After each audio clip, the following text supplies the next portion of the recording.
Hello friends, पिछले video में हमने निफ्टी के 5 मिनट चार्ट में समझा था यहाँ से जो बाउंस है ये एक 3 वेव बाउंस हमें लग रहा था और सी और 3 का हमने रिट्रेसमेंट निकाला था 23 टू 38%। हमने बात की थी कि इस रेंज में करेक्टिव डिक्लाइन के बाद फिर से एक फिफ्थ के लिए यहाँ पे ये 3 ये 4 और फिफ्थ के लिए एक और बाउंस देखने को मिल सकता है। मॉर्निंग में अगर एक नया हाई बनता है तो ये रिट्रेसमेंट थोड़ी ऊपर शिफ्ट हो जाएगी और वहाँ से फिर एक करेक्शन के बाद बाउंस देखने को मिल सकता है। राइट, इस तरीके का हमारा प्लानिंग था। निफ्टी में जो है गैप अप ओपनिंग हमें देखने को मिला, लेकिन उसके बाद हमें डिक्लाइन भी देखने को मिला। जैसा हम एक्सपेक्ट कर रहे थे उसी तरीके से 23 टू 38% में डिक्लाइन आया है। राइट, अब देखना है कि वहाँ से फिफ्थ के लिए बाउंस जाता है कि नहीं।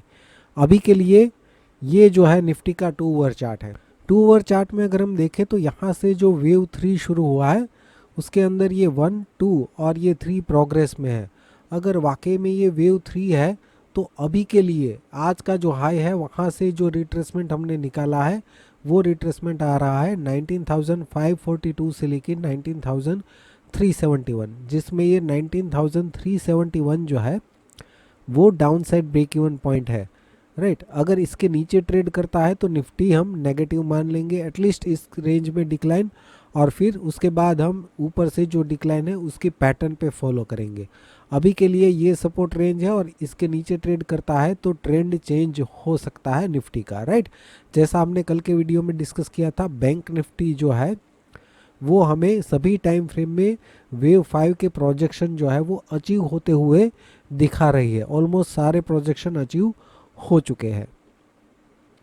तो यहाँ पे हम इस लेवल पर फोकस करेंगे। नया हाई जब बनेगा तो ये लेवल ऊपर की तरफ शिफ्ट होता रहेगा। राइट, अभी के लिए यहाँ से जो वेव 5 शुरू हुआ है उसको हम स्मॉलर टाइम फ्रेम में देखेंगे।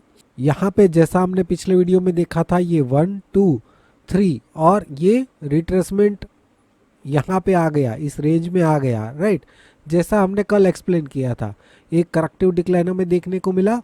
अब यहाँ पे 4 अगर कंप्लीट हो चुका है तो ये 1 2 3 4 5 इस तरीके से इस रेंज में ये जा सकता है। ये वेव 5 के प्रोजेक्शन हमने यहाँ से निकाले हैं। यहाँ पे अगर वेव 4 को कंप्लीट मान ले तो ये रेंज में बाउंस पॉसिबल हो सकता है। मान लीजिए कि अगर यहाँ से एक डिक्लाइन आता है तो अभी भी इस रेंज में सपोर्ट ले सकता है और यहाँ से फिर से 1 2 3 4 5 वेव 5 के लिए हमें बाउंस देखने को मिल सकता है। और इस लेवल को अगर ब्रेक करता है, ये 38% रिट्रेसमेंट जो है 19,666 के नीचे अगर ट्रेड करता है तो फिर ये नेगेटिव बन सकता है। उस केस में हम इस बाउंस को यहीं पे पूरा मान लेंगे। लेकिन अगर इसको ब्रेक नहीं करता है तो प्रेजेंट लेवल से या तो फिर इस रेंज में से हम बाउंस एक्सपेक्ट कर सकते हैं वेव 5 के लिए। इसको अगर हम स्मॉलर टाइम फ्रेम में अभी भी देखने की कोशिश करें 3 मिनट चार्ट में, तो अगर ये करेक्शन यहीं पे कंप्लीट हो चुका है तो ये 1 और ये 2 होगा और यहाँ से 3 4 और 5 इस तरीके से ये आगे प्रोग्रेस कर सकता है। राइट, उस केस में ये इमीडिएट सपोर्ट रेंज है 19,738 से लेके 19,228।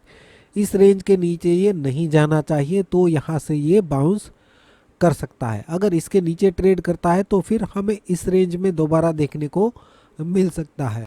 बाद में हम यहाँ पे बाय करने के बाद इसके नीचे का स्टॉप लॉस प्लान कर सकते हैं। अगर इसके नीचे ट्रेड करने लगता है तो फिर ये नेगेटिव बन सकता है। अदरवाइज यहाँ से या तो फिर इस रेंज में से हम बाउंस एक्सपेक्ट कर सकते हैं। बैंक निफ्टी की अगर हम बात करें तो पिछले वीडियो में 5 मिनट चार्ट में यहाँ से जो हमने फाइनल वेव 5 है वहाँ पे देखा था कि ये ए ओवर 1 बी ओवर 2 और ये सी ओवर 3 का प्रोग्रेस हमें लग रहा था। राइट, ये रिट्रेसमेंट थी 4 के लिए। इसके नीचे ट्रेड करता है तो हम बैंक निफ्टी को नेगेटिव मान रहे थे। राइट, उसके बाद थोड़ा ऊपर जाने के बाद हमें एक रिट्रेसमेंट इस रेंज में देखने को मिला है। अब हमें देखना है कि यहाँ से बाउंस जो है वो फिफ्थ के लिए जाता है कि नहीं जाता है। राइट, यहाँ पे आज हम शुरुआत करेंगे आवरली चार्ट से। इसके आगे के वेव काउंट अगर आपको देखने हैं तो पिछला वीडियो जो है वो आप देख सकते हैं, वहाँ पे आपको वीकली चार्ट से जो है पूरा काउंटिंग मिल जाएगा। अभी के लिए यहाँ से जो वेव 5 शुरू हुआ है उसके अंदर 1 2 3 और 4 के बाद फिफ्थ का मिनिमम प्रोजेक्शन रेंज जो हमने कल के वीडियो में देखी थी वो आज ऑलमोस्ट अचीव हो चुकी है, राइट। मिनिमम प्रोजेक्शन ऑलरेडी आ चुका है, और ये जो वेव 5 शुरू हुआ है यहाँ से, उसका भी मिनिमम प्रोजेक्शन रेंज जो है वो भी आ चुका है। तो अभी हमें सिर्फ ये बाउंस को देखना है कि यहाँ पे 1 2 3 4 5 कंप्लीट लग रहा है कि नहीं, राइट।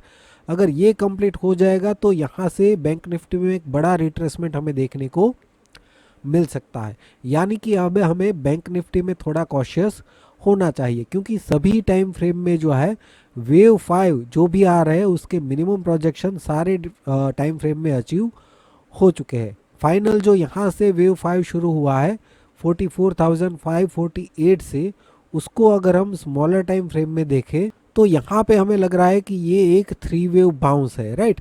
और ये 38% हमने अब इस पूरे बाउंस का निकाल लिया है, राइट। इसके नीचे ट्रेड तो किया था, लेकिन अब अगर यहाँ से बाउंस करता है तो फिर यहाँ पे इस रेंज में हमें एक बाउंस देखने को मिल सकता है फाइनल 5th के लिए। लेकिन अगर इसके नीचे ट्रेड करता है तो फिर हम इस पूरे बाउंस को यहीं पे पूरा मान लेंगे, और फिर बड़ा डिक्लाइन भी हमें बैंक निफ्टी में देखने को मिल सकता है। और भी इमीडिएट मूव के लिए ये जो डिक्लाइन है उसको अगर हम स्मॉलर टाइम फ्रेम में देखें तो हमने इस डिक्लाइन का रिट्रेसमेंट निकाला है 23 to 38%, राइट। जहाँ पे ये 38% पे आने के बाद एक डिक्लाइन दिया है। अब अगर बैंक निफ्टी पॉजिटिव है, वेव 5 जो है वो पेंडिंग है, तो ये इमीडिएटली ओपनिंग के बाद पहले 15 मिनट के बाद ही इसके ऊपर आ जाना चाहिए 45,500 के ऊपर, राइट।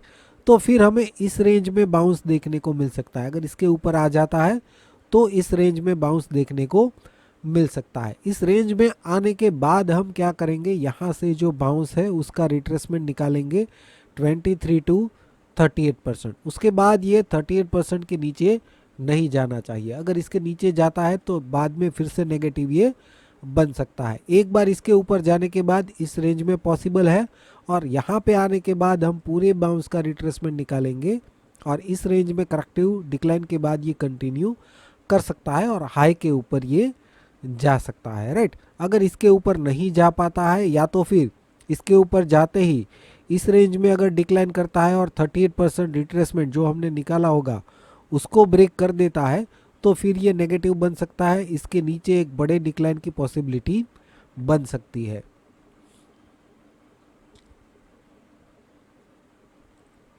तो निफ्टी और बैंक निफ्टी में फ्रेंड्स आज के वीडियो में बस इतना ही। वीडियो को लाइक करना मत भूलना। वीडियो देखने के लिए आपका बहुत बहुत शुक्रिया, धन्यवाद।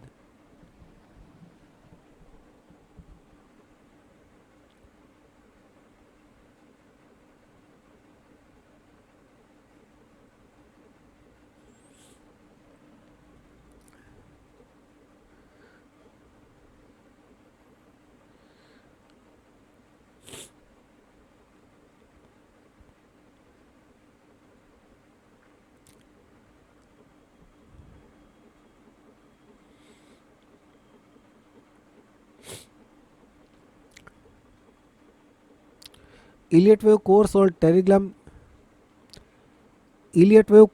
टेलीग्राम चैनल में जो भी इंटरेस्टेड है उनको डिस्क्रिप्शन में लिंक मिल जाएगा।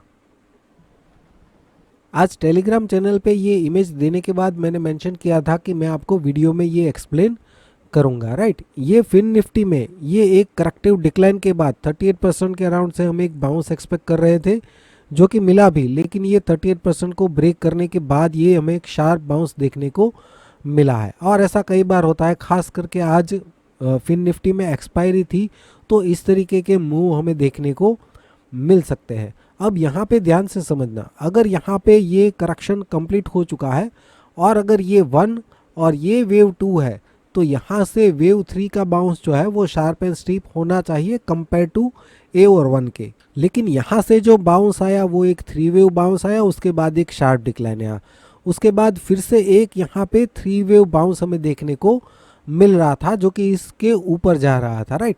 तो इसीलिए यहाँ पे मैंने मेंशन किया था टेलीग्राम चैनल पे कि यहाँ पे इस रेंज में से हमें एक बार फिर से इसके नीचे डिक्लाइन देखने को मिल सकता है, राइट। इसका 100 to 123% आप निकालेंगे तो उस रेंज में हम डिक्लाइन एक्सपेक्ट कर रहे थे। और उसके बाद यहाँ पे ये एक इम्पल्सिव बाउंस है और करेक्शन यहाँ पे कंप्लीट नहीं हुआ है। अगर यहाँ पे हुआ होता तो CO3 जो है वो इस तरीके से बिहेव नहीं करता, इसीलिए मैं इसको एक करेक्टिव बाउंस ही मान रहा था।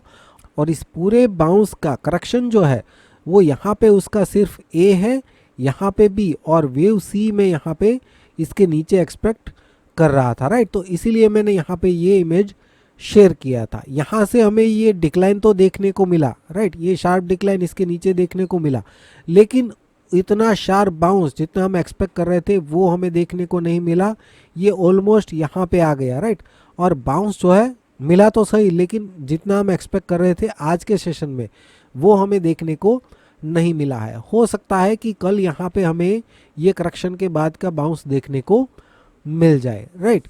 38% का यूज़ किस तरीके से हम कर सकते हैं लाइव मार्केट में, और जो डे टू डे में एनालिसिस पोस्ट करता हूँ यूट्यूब पे, राइट, वो मैं एक सेपरेट वीडियो में समझाने वाला हूँ जो जल्दी आ जाएगा। लेकिन उससे पहले वीडियो को लाइक करके चैनल को सब्सक्राइब करना मत भूलिएगा, और जो भी इलियट वेव कोर्स और टेलीग्राम चैनल में इंटरेस्टेड है उनको डिस्क्रिप्शन में उसका लिंक मिल जाएगा। वीडियो देखने के लिए आपका बहुत बहुत शुक्रिया, धन्यवाद।